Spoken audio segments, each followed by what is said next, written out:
कुंभारवाडा येथील दिलीप तळदेवकर यांच्या घरात सुद्धा पाणी शिरलेलं आहे। ते स्वतः झाडू घेऊन स्वतः त्यांची मिसेस आणि ते झाडूने पाणी घरात शिरलेलं आहे ते बाजूला करत आहेत।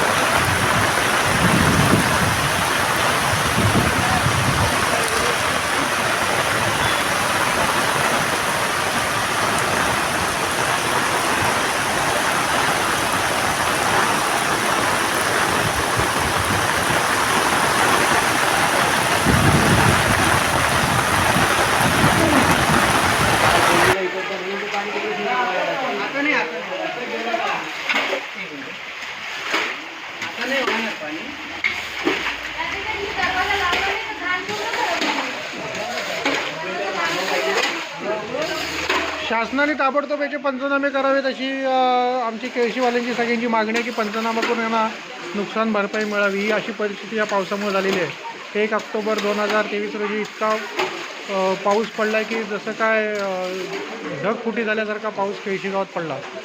त्याच्यामुळे ही सगळी पूरजन्य परिस्थिती सगळीकडे इथे निर्माण झालेली आहे।